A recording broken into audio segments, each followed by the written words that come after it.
हरे कृष्णा। परम जय दे श्री कृष्ण संकीर्तनम जय श्रील गुरुदेव. ஸ்ரீமத் பாகவதம் முதல் ஸ்கந்தம் பார்த்துக்கிட்டு இருக்கிறோம்.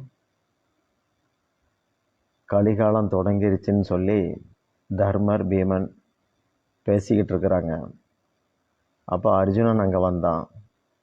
அவன் முகம் ரொம்ப களை இழந்து காணப்படுது.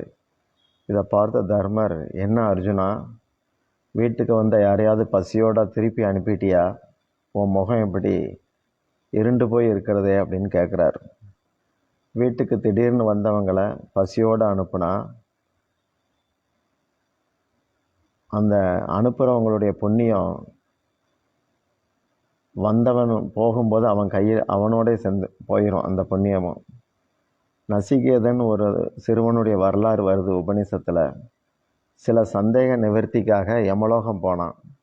அங்கே 3 நாட்கள் காத்து கிடந்தான் யமலோகத்தில். அப்போ யமன் அவனை பார்த்து கேட்டார், 3 நாளாக என்ன சாப்பிட்ட அப்படின்னு. நசிகேதன் சொல்கிறான், உங்கள் புண்ணியத்தை தான் தின்னேன் அப்படிங்கிறான். மனிதன் சரீரத்தை விட கண்களாலையும் மனசாலையும் தான் நிறைய பாவம் பண்ணுறான். அர்ஜுனனை கண்ணபிரான், நீ பாவமற்றவன், பவித்திரமானவன் அப்படின்னு கூப்பிடுறார். ஒரு முறை ராத்திரி நேரம் ஊர்வசி அர்ஜுனனை சந்திக்க வந்தா. அர்ஜுனன் அவளுடைய முகத்தை கூட பார்க்கல. நான் பரத கண்டத்தில் வசிக்கிறவன், இங்கே உள்ள முறைப்படி பார்க்கும்போது மற்ற பெண்கள் தாய்க்கு சமமானவங்கன்னு சொல்லப்பட்டிருக்குன்னு சொன்னான். இப்படிப்பட்ட அர்ஜுனுடைய முகம் கலையிழந்து காணப்படுறதை பார்த்து கலிகாலத்துடைய தாக்கம் காரணமாக இருக்குமோ இப்படி தர்மர் யோசிக்கிறார். துவாரகாவிலிருந்து அர்ஜுனன் திரும்பி வரும்போது, அதாவது கிருஷ்ணர் தன்னுடைய லோகத்துக்கு போயிட்டார், பரந்தாமம் போயிட்டார். அப்போ அங்கேருந்து அர்ஜுனன் திரும்புகிறான். திரும்பி வரும்போது கண்ணனுடைய ராணிகள் அவங்களையும் அழைச்சிட்டு வந்தான். அப்போ காபா அப்படிங்கிற ஒரு இனத்து மக்கள் அவங்ககிட்ட இருந்து கொள்ளையடித்து எல்லாத்தையும் பிடுங்கிட்டு விடுறாங்க. அர்ஜுனனுக்கு இருந்த பலமெல்லாம் கிருஷ்ணருடையது அப்படிங்கிறது அப்போ தான் தெரிய வந்தது. கிருஷ்ணன் இல்லாத போது ஒரு பலமும் இல்லை அப்படின்னு தெரிஞ்சிருச்சு. துருபத மன்னன் சபையில் ஒரு மீனை குறி வச்சு அடிச்சுட்டு திரௌபதியை ஜெயிச்சது கூட பகவானுடைய பலத்தில் தான் அப்படின்னு அவனுக்கு புரிஞ்சு போச்சு. இப்படி ஒன்று ஒன்றா நினச்சி பார்க்குறான். துஷ்டர்கள் திரௌபதியோடைய தலைமுடியை பிடிச்சு இழுத்துட்டு அவளை சபையில் அவமானப்படுத்தும் போது, உங்கள் அத்தனை வரையும் பழி வாங்குவேன்னு சொல்லி திரௌபதி சபதம் விட்டா. அதன் விளைவாக கௌரவர்கள் 100 பேருடைய மனைவிகளும் விதவையாகிட்டு கேசத்தை துறக்கும்படி ஆச்சுது. அவள் முடியை பிடிச்சி இழுத்துட்டு வந்த மாதிரி இப்போ இவங்கெல்லாம் முடியை வெட்டும்படி ஆயிடுச்சு. இதுவும் கண்ணபிரானுடைய காரியம்தான் இப்படி நினச்சி பார்க்குறான் அர்ஜுனன். அப்போ தன்னுடைய மூத்த அண்ணன்ட்ட சொல்கிறான் அர்ஜுனன், நம்மளை அழிக்கிறதுக்காக துரியோதனை ஒரு முறை துர்வாசரை அனுப்புனார். துரியோதனை அப்படி அனுப்பும்போது கிருஷ்ணர் அந்த சங்கடத்துலேருந்து நம்மளை எப்படி காப்பாற்றினார் அப்படிங்கிறத நினைவுபடுத்தி பார்க்குறாங்க, பேசிக்கிறாங்க அவங்களா. என்ன நடந்துச்சுன்னா, துர்வாசர் துரியோதனுடைய சபைக்கு வரும்போது அடுத்து பாண்டவர்களையும் பார்க்க அவர் நினைக்கிறார். இவன் குறுக்க ஒரு பந்தலை போட்டு 4 மாத காலம் அவருக்கு விருந்து வச்சு 10,001 பேர் மொத்தம் அத்தனை பேருக்கும் சாப்பாடு போட்டான். அத்தனையும் பிராமணர்கள். இது எவ்வளோ பெரிய புண்ணியம். அப்படி அவன் செஞ்சான். அவர் நல்லா சாப்பிட்டுட்டு அங்கேருந்து கிளம்புற போது, உனக்கு நான் என்ன பண்ணணும்னு கேட்டால், நீங்கள் எப்படியாவது பாண்டவர்கள் வனத்தில் இருக்கிறாங்களே அங்கேயும் ஒரு பொழுது சாப்பிடணும், நாளைக்கு மதியம் நீங்கள் அங்கே சாப்பிட்டீங்கன்னா நல்லது அப்படின்னு அவன் குறிப்பிட்டு சொன்னான். அதுவும் 10,000 பேருக்கும் சாப்பாடு போட்டால் திரௌபதி ரொம்ப பசிச்சிரும் அவளுக்கு. அவள் சாப்பிட்ட பிறகு நீங்கள் சாப்பிடுங்க, இந்த மாதிரியும் ஒரு யோசனை கொடுத்தான். அவரும் ரொம்ப சந்தோஷமாக அதை ஏற்றுக்கிட்டார். இப்படி ஒரு வரலாறு அதில் வருது. அப்போது இவர் அது மாதிரி அங்கே கிளம்புறார்.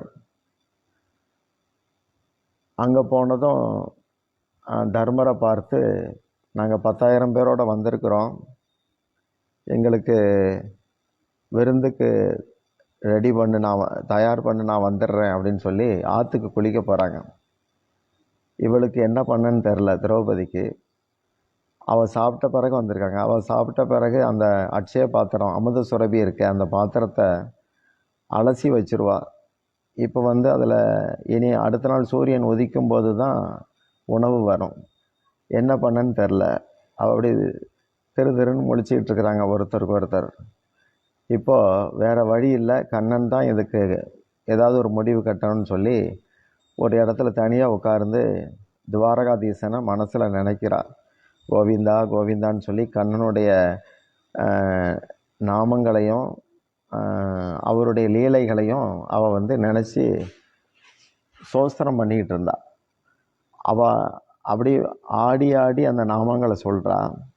இப்படி ஆடிக்கிட்டே அவன் நாமம் சொல்லும்போது அப்போ துவாரகையில் அங்கே கிருஷ்ணர் சிம்மாசனத்தில் உட்கார்ந்துருந்தார். அவருடைய ஆசனமும் மெதுவாக ஆடுது. என்னடா இப்படி ஆடுதேன்னு சொல்லி பார்த்தா ஒன்றும் புரியலை. அப்புறம்தான் கண்ணை மூடி பார்த்தா திரௌபதியுடைய சூழலுங்க புரிஞ்சது. உடனே அவர் கிளம்ப முயற்சிக்கிறார். அந்த நேரம் ருக்மிணி ஒரு தட்டு நிறையா கனிகளோடு வந்து கண்ணன்ட்ட நீட்டி சாப்பிட்டுட்டு போங்க அப்படின்னு சொன்னார். அப்போ பகவான் சொன்னார், இப்போ நான் அவசரமாக ஒரு இடத்துக்கு போகிறேன், கொஞ்சம் பொறு, வந்துடுறேன் அப்படிங்கிறார். சரி, ஏதாவது உங்கள் கையால் தொட்டு ஏதாவது எடுத்துக்கங்க அப்படின்னு சொல்லும்போது அந்த தட்டில் இருந்த பழங்கள் மேலே இருந்த துளசி இலை அதை மட்டும் கையில் எடுத்துக்கிட்டார். எடுத்துகிட்டு அங்கேருந்து புறப்பட்டார். இங்கே இந்த இந்த அஸ்தினாபுரம் இந்த பக்கம் வந்துட்டார். காட்டில் இவங்க இருக்கிற இடத்துக்கு வரார். வரும்போது இவ வந்து தியானத்தில் இருக்கிறா. பின்னாலோடி வந்துட்டு குரல் கொடுத்தார். சரி சரி, கண்ணை திறம்மா, நான் வந்துட்டேன் அப்படிங்கிறார். இவ படக்குன்னு பார்த்தா அப்போ பகவான் சொல்கிறார், எவ்வளோ தூரம், நான் வேகமாக வந்திருக்கிறேன், ஏதாவது முதல்ல சாப்பாடை போடு, சாப்பிடணும் முதல்ல அப்படின்னு சொல்கிறார். அவளுக்கு என்ன கேலி பண்ணுறியா, 10,000 பேர் வந்திருக்கிறாங்க, துர்வாசர் அவரை பற்றி உனக்கு தெரியும், வந்திருக்கிறார், இப்போ ஆற்றுல குளிக்க போயிருக்கிறாங்க, சாப்பிட வாரன்னு இருக்கிறாங்க, பாத்திரத்தை வேற அலம்பி வச்சுட்டேன், இனி நான் என்ன செய்ய போகிறேன்னு தெரில, பயந்து போய் இருக்கிறேன், மானம் போயிடும், எப்படியாவது நீ தான் காப்பாற்றணும் அப்படின்னு அவள் சொல்கிறா. அதையெல்லாம் பார்க்கலாம், முதல்ல அந்த பாத்திரத்தை எடு அப்படின்னு சொல்லி பகவான் அதையே சொல்கிறார், நான் பசியோடு இருக்கிறேன் அப்படின்னு. அப்புறம் பாத்திரத்தை கொண்டு வந்து அந்த அங்கே ருக்மிணிகிட்ட எடுத்து அந்த இலை வந்து இங்கே இருக்குது. இவளுக்கு ஆச்சரியமாக இருக்குது. அவள் தான் அதை நல்லா சுத்தம் பண்ணி வச்சா, அதில் இலை வர்றதுக்கு வாய்ப்பே இல்லை. இது பகவானுடைய ஒரு காரியம்தான் இது. அப்போது இவன் வந்து அந்த இலைய வந்து பகவான் எடுத்து வாயில் படவும் அவர் ஒரு ஏப்பம் விடுறார், வயிறு நிறைஞ்சி. பகவான் வந்து தன்னை எந்த மாதிரியான ரூபமாகவும் தன்னை பாவிக்க முடியும், தன்னை வந்து ஒரு பிரபஞ்ச ரூபமாக பாவித்து அந்த இலையை சாப்பிட்டார். அப்போ பிரபஞ்சம் பூரா அந்த திருப்தி, வயிறு நிறைஞ்ச திருப்தி உண்டாச்சுது. ஆற்றுல குளிச்சுக்கிட்டு வெளியே வந்து தலை தோட்டிக்கிட்டு இருந்தாங்க 10,100 பேரும், 10,001 அதன் பேரும் ஆற்றுல குளிச்சுட்டு வெளியே வந்து தலை தோட்டுறாங்க. சம்மந்தம் இல்லாமல் வயிறு அவங்களுக்கு உப்பிருச்சு சாப்பிட்ட மாதிரி. உப்புனதும் இல்லாமல் அது செரிக்கிறதுக்காக ஒரு ஏப்பம், எல்லாரும் ஏப்பம் விட்டுறாங்க. இந்த சமயம் பார்த்து பீமன் அங்கே அனுப்புகிறார் கிருஷ்ணர். எல்லாம் ரெடி ஆயிடுச்சு, சாப்பிட வாங்கன்னு கூட்டிகிட்டு வா, ஏன்னா துர்வாசர் எனக்கு குரு, என் கையால் அவருக்கு நான் சாப்பாடு கொடுக்க விரும்புகிறேன், பிரசாத சேவை பண்ணட்டும், அவரை வர சொல்லு அப்படின்னு சொல்கிறார். இவனுக்கு ஒரு குணம் உண்டு பீமனுக்கு, அவன் எப்போவுமே சாப்பிட்ற இடத்துல அடுத்தவங்க இலையில எவ்வளவு இருக்குன்னு பார்ப்பான். அப்படிப்பட்டவனை அங்கே போய் அனுப்புகிறார். அவன் அங்கே போயிட்டு துர்வாசரை பார்த்து எல்லாரும் சாப்பிட வருவீங்களா அப்படின்னு சொல்லி குரல் கொடுத்தான். அப்போது இவங்க எல்லாம் ஏப்பம் விட்டுக்கிட்டு இருக்கிறாங்க வயிறு நிறைஞ்சி. துர்வாசர் இது கிருஷ்ணனுடைய லீலை தான் அப்படின்னு புரிஞ்சுக்கிட்டு அங்கே என்ன கிருஷ்ணன் வந்திருக்கிறாரா அப்படின்னு சொல்லி கேட்குறார். அப்போ ஆமாம் வந்திருக்கிறார், நீங்கள் அவருக்கு குருன்னு சொன்னார், என் குருவுக்கு நான் வந்து சாப்பாடு கொடுக்கணும்னு ஆசைப்படுறேன்னு சொன்னார், அதனால் உங்களை கையோடு கூட்டிகிட்டு வர சொல்லியிருக்கிறார், எல்லாரும் வாங்க அப்படின்னு சொல்லி இவன் கூப்பிடுறான். அப்போ அவர் சொல்கிறார், நான் ஒன்றும் அவருக்கு குரு இல்லை, கிருஷ்ணன் தான் எல்லாருக்கும் ஜெகத்குரு, குருவுக்கெல்லாம் குரு. அதனால் இன்னைக்கு நாங்கள் சாப்பிட்ற நிலையில் இல்லை, இன்னொரு நாள் வாரோம், அவர்கிட்ட சொல்லிடு, நாங்கள்லாம் போயிட்டு வரோன்னு சொல்லி அவங்க ஓடாத குறையாக போகிறாங்க. இப்போ பீமன் இங்கே திரும்பி வந்தான். அப்போ அவர் துர்வாசர் கிளம்பும்போது சொன்னார், கண்ணன் இருக்கிற இடத்துல தான் வெற்றி. நான் கௌரவர் அவங்கள ஆசி பண்ணேன், அந்த ஆசீர்வாதத்தில் அவங்க நாசம்தான் ஆவாங்க. ஆனால் என்னுடைய ஆசி, உண்மையான ஆசி பாண்டவர்களுக்கு உண்டு. கிருஷ்ணர் பக்கம் நீங்கள்லாம், அதாவது கிருஷ்ணர் உங்கள் பக்கம் இருக்கிறதுனால உங்களுக்கு தான் வெற்றி உண்டாகும் அப்படின்னு சொல்கிறார். இப்படி சேவை செய்வது துரியோதனை, ஆசி கிடச்சது பாண்டவருக்கு. இப்படி ஒரு லீலை நடந்தது. இதையும் அர்ஜுனன் அங்கே நினச்சி பார்க்குறான்.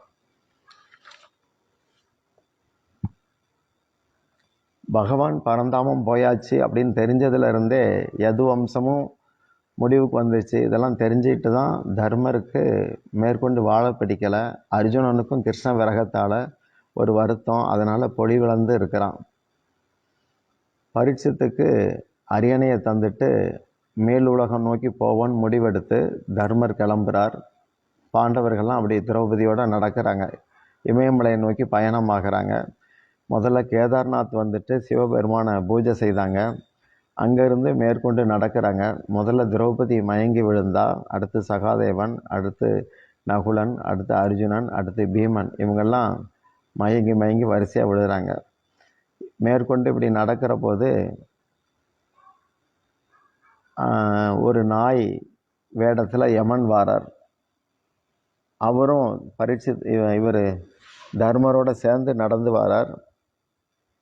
கொஞ்ச தூரம் வரும்போது யமன் அங்கே நாயாகவும் கூட வரார். ஒரு யமனாகவே நேரடியாக வந்துட்டு, நீங்கள் மேல் கிரகத்துக்கு வந்துடலாம், ஆனால் அந்த நாயை அனுமதிக்க முடியாதுன்னு சொல்கிறார்.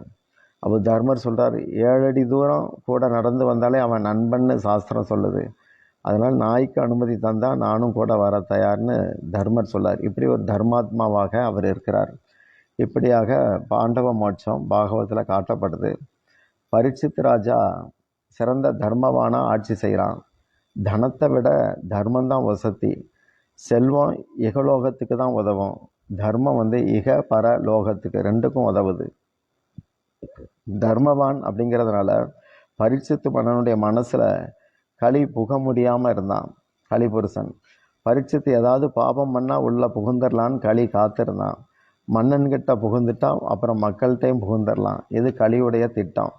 கலிகாலத்தில் சமுதாயத்தை திருத்துறது கஷ்டம், ஆனால் ஹரிநாமத்தால் தனி மனிதர்கள் திருந்தலாம்.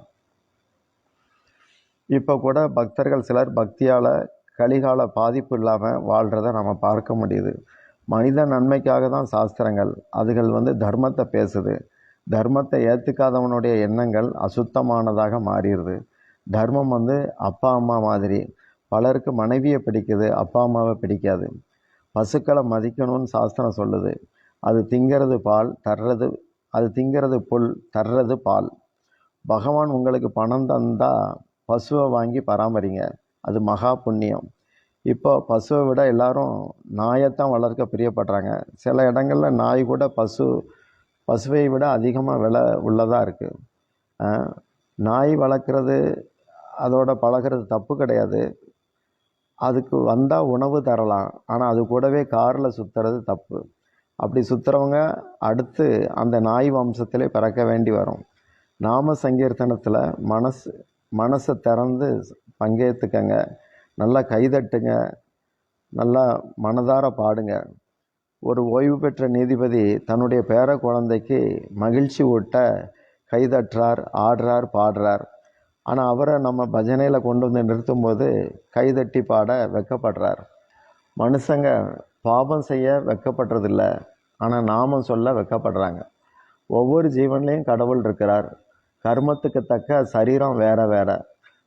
அதனால் அந்த வேற வேற சரீரங்களோடு இருக்கிற பிராணிகளோட கூடி தெரியக்கூடாது.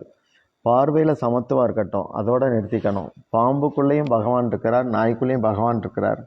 ஆனால் அதுக்காக அதோட குடும்பம் நடத்த முடியாது.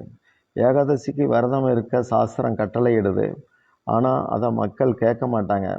அதே சமயம் உனக்கு விஷக்காய்ச்சல் இருக்குது, 21 நாள் தானியம் சாப்பிடக்கூடாதுன்னு ஒரு மருத்துவர் சொன்னால் கேட்குறாங்க, பட்டினி கிடக்கிறாங்க. இதுதான் கர்மாங்கிறது.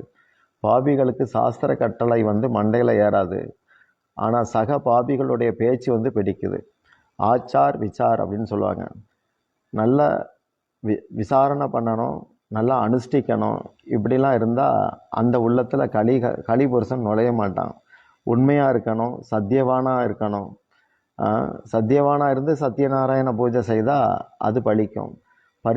பரீட்சித்து மன்னன் திக் விஜயமாக வந்தபோது ஒரு சம்பவத்தை பார்க்குறான். அது வந்து சரஸ்வதி நதிக்கரையில் நடந்தது. அங்கே ஒரு பசுவையும் காளமாட்டையும் பார்த்தான். ரெண்டையும் ஒரு கருப்பு மனிதன் வந்து கம்பால் அடித்தபடி இருக்கிறான். காளை தர்மத்தோட வடிவம், பசு வந்து பூமி தாய். பசுவின் கண்கள்ல இருந்து கண்ணீர் பெருகுது. தர்ம வடிவமான காளை பசுவின் துக்கத்துக்கான காரணத்தை கேட்டபடி இருக்குது. இதை வந்து பரீட்சித் ராஜா பார்க்குறான். மேற்கொண்டு அடுத்த நாள் பார்க்கலாம். ஹரே கிருஷ்ணா.